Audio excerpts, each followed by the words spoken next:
यहाँ देखिए आपके पास में संख्या लिखी हुई है 1 से 10 तक की संख्या। अब इन संख्याओं में अपन देखेंगे कि कौन सी संख्या सम है और कौन सी विषम है, कौन सी भाज्य है कौन सी अभाज्य है। ठीक है, तो हमको पता है कि सम संख्या किसे बोलते हैं, जिसको दो विभाजित कर देती है, दो का भाग लग जाता है जिसमें। ठीक है, जिसमें दो का विभाजित नहीं होती है, दो का भाग नहीं लगता है, तो वो विषम संख्या हुई। तो सबसे पहले हम एक की बात करते हैं, तो दो के फाड़े में एक नहीं आते हैं ना, तो मतलब एक क्या हो गई, विषम संख्या। अब हम दो की बात करते हैं, तो दो को विभाजित कर देता है, तो ये क्या हुई, सम संख्या। अब यह तीन विभाजित नहीं होता दो से, तो इसको क्या बोला हमने, विषम संख्या। चार, दो के फाड़े में चार आते हैं, ये चार यहाँ लिख दिया हमने सम संख्या में। पाँच नहीं आते हैं, विषम संख्या। और जो छह है, ये दो इसको विभाजित कर देते हैं, इसलिए हमने ये सम संख्या में लिख दिया। सात का भाग नहीं लगता है, इसलिए ये विषम संख्या। आठ को विभाजित कर देता है दो। ठीक है, नौ को नहीं कर पाता है, इसलिए हमने विषम संख्या लिखा।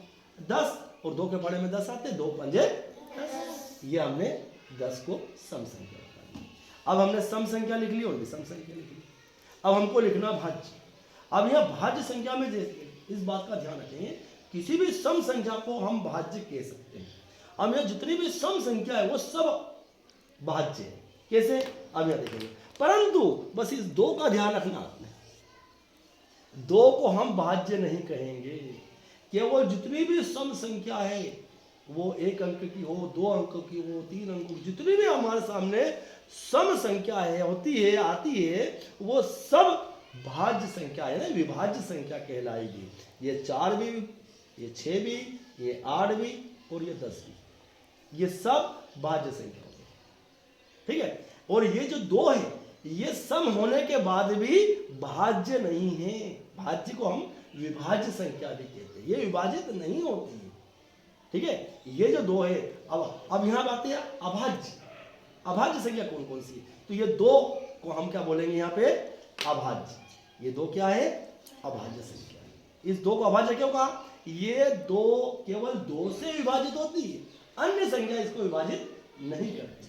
ठीक है, अब यहाँ पे हमने इस जीवन, अब यहाँ एक हमको पास पे एक और आया है, तो एक को ना तो हम अभाज्य बोलेंगे और ना ही अभाज्य बोलेंगे, ये विशेष संख्या की श्रेणी में आ जाती है।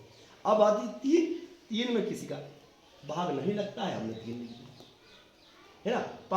पाँच में भी किसी का भाग नहीं लगता, इसलिए 5 को हमने अभाज्य लिखा। अब 7 आती है, 7 में भी किसी का भाग नहीं लगता, इसलिए 7 भी अभाज्य संख्या। अब 9 आते हैं हमारे सामने है ना, तो 9 को विभाजित कर देता है, कौन करता है, 9 को 3 विभाजित करता है, इसलिए हमने यहाँ पे अभाज्य में नहीं लिखेंगे, किसको क्या लिखेंगे हम, 9 को भाज्य में। अब यहाँ पे हम कह सकते हैं कि 1 से 10 तक की जो संख्या है, उसमें कौन कौन सी सम संख्या कितनी है, 1 2 3 4 और ये 5। ये 5 संख्या जो है, वो पांचों संख्या, ये क्या है, सम संख्या। कौन कौन सी, 2 4 6 8 और 10। ठीक है, विषम संख्या 1 2 3 4 5, ये 5 संख्या विषम है। ठीक है, 1 से 10 तक की।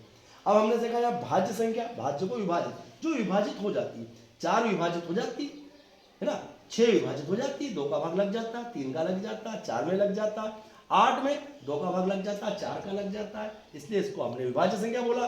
10 में 2 का लग जाता है, 5 का लग जाता है, इसको विभाज्य संख्या बोला। 9 में 3 का भाग लग जाता है, इसलिए विभाजन विभाज्य क्यों बोला इसको हमने, इसमें 3 का भाग लग जाता।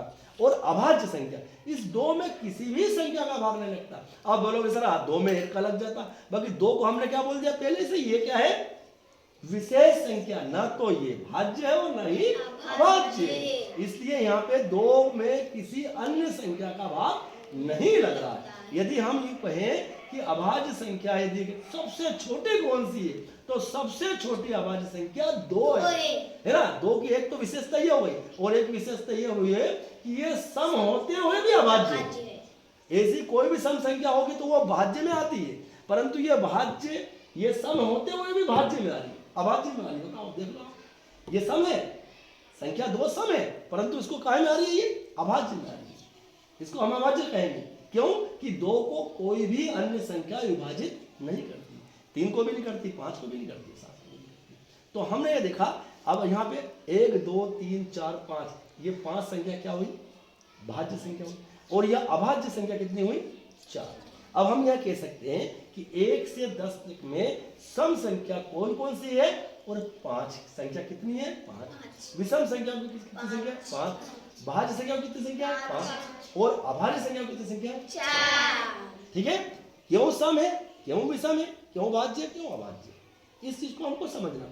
ऐसे ही अब हम 11 से 20 तक करेंगे, फिर हम 21 से करेंगे 30 तक, ठीक है, फिर हम 31 से करेंगे 40 तक, ऐसे आगे हम करेंगे, ठीक है।